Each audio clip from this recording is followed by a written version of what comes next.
माझ्यावर एक दुःखद प्रसंग आला.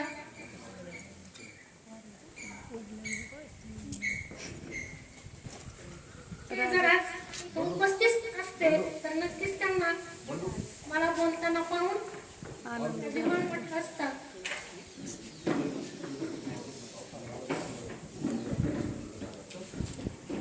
फोटो नाही ग बाई नाही कधी मी कोणी झालं सगळं न पाहता मी गाडी घेतलं मला बोलता येणार नाही. 2 दिवसांमध्ये मला जे काही पॉइंट वाटतील ते मी उतरवून काढले आहेत. तेच तुम्हाला वाचून दाखवतो. थोडं शॉर्ट. या घरट्यातून पिलू उडावे घेऊन दिव्य शक्ती आकांक्षाचे पंख असावे उंबरठ्यावर भक्ती. या युक्तीनुसार आपल्याला या शाळेतील शिक्षकांनी व शाळेने घडवले. आज आपला हा प्रवास 24 वर्षांचा झाला आणि प्रत्येक जण त्यांच्या जीवनामध्ये कुठे ना कुठे स्थिर स्थावर झालेला आहे. करिअर प्रत्येकाचंच यशस्वी झालेलं आहे आणि म्हणूनच त्या आठवणींना उजाळा देऊन बालपणाची मैत्री आता कायमस्वरूपी जिवंत करण्याची वेळ आली आहे आणि हा गेट टुगेदरचा दिवस उजाडला. शाळेच्या न विसरता येणाऱ्या आठवणी, शिक्षकांनी केलेले लाड, तसेच चांगल्या संस्कारासाठी केलेली शिक्षा, शाळा सुटल्यापासून एकमेकांपासून दूर गेलेले मित्रमैत्रिणी, या साऱ्यांनीच पुन्हा एकदा भेटण्याचं ठरवलं. शाळेच्या संस्काराशी आणि मातीशी जोडलेले नाते पुन्हा बांधायचे ठरवले. आपल्याच काही मित्रमैत्रिणींनी हा दिवस अस्तित्वात आणला आणि आजच्या व्हॉट्सअप आणि फेसबुकच्या जमान्यात आपला हा मित्र परिवार अस्तित्वात आला. बघता बघता संख्या 35 पर्यंत जाऊन पोहोचली. म्हणूनच म्हणतात मंजिल उन्हीं को मिलती है, मंजिल उन्हीं को मिलती है जिनके सपनों में जान होती है. पंखों से कुछ नहीं होता, हौसलों से उड़ान होती है, हौसलों से उड़ान होती है.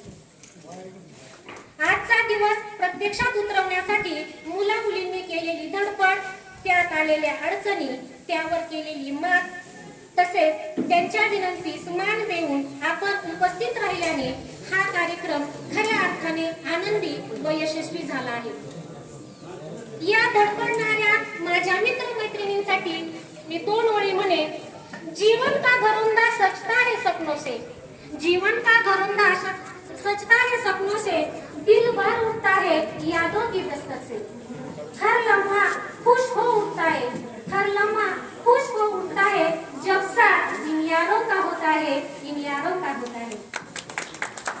आणि आता आपल्या सर्वांसाठी यादों का है विशाल आकार, यादों का है विशाल आकार, संजो रखा है एक परिवार. एक माला के मोती है हम सब, एक माला के मोती है हम सब, जेठी है इसने मंदिर के ज्योति है सब, मंदिर के ज्योति है सब. आमची मैत्री आज 24 वर्षानंतर पुन्हा एकदा घट्ट झाली आहे. आम्ही जेव्हा इथे जमलो तेव्हा असं वाटलंच नाही आम्ही 24 वर्षानंतर आपापल्या संसारात रमून पुन्हा आपल्या शाळेच्या या ठिकाणी जमत आहोत. सोशल मीडियामुळे सर्वजण आता एकमेकांच्या संपर्कात आले आहेत. मी सगळ्यांना एकच विनंती करेन की तुम्ही आयुष्यात कुठेही असा, कसेही असा, पण आता आपण जीवनाच्या एका वेगळ्या टप्प्यावर पोहोचलो आहोत. इथून पुढे आपण सगळ्यांनी एकमेकांच्या सुखदुःखात सहभागी व्हायला हवे, एकमेकांना मदत करायला हवी.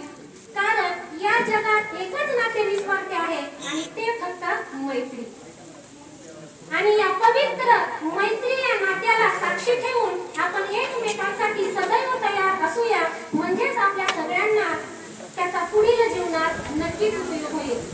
आजचे गेट टुगेदर अनेक व्यक्तिमत्वांनी सजलेले, अनेक रंगीबेरंगी आठवणींनी बहरलेले. कुणी हसलेले, कुणी रुसलेले, कुणी हरखून गेलेले. नात्यांच्या त्या आठवणींच्या धाग्याने सगळेजण अतूट बांधलेले. मन झाले असेल भावनिक, मन झाले असेल भावनिक, पण या भेटीने सारे काही आले आहे जुळून, सारे काही आले आहे जुळून. मैत्री जगेल, मैत्री जगवेल, मैत्री जगेल, मैत्री जगवेल. गेट टुगेदरच्या या स्वप्ने नवी फुलवेल, स्वप्ने नवी फुलवेल. आता सर्वांसाठी आहे. अवखळ उन्हाळ पोरांची, अवखळ उन्हाळ पोरांची समजदार अशी कहाणी आहे. बस आता कृतज्ञ एकमेकांची सोबत करायची आहे. बालपणीच्या मैत्रीला काळीच स्पंदनात साठवायची आहे, काळीच स्पंदनात साठवायची आहे. याही पुढे आपण सर्वजण शाळेसाठी व आपल्या मित्रांसाठी काहीतरी करूया. म्हणजेच आपल्याला आपल्या शाळेने दिलेले संस्कार, आपले यशस्वी जीवन यांचा मेळ घालता येईल. म्हणून मी पुन्हा एकदा सर्वांना गेट टुगेदरच्या शुभेच्छा देते आणि थांबते.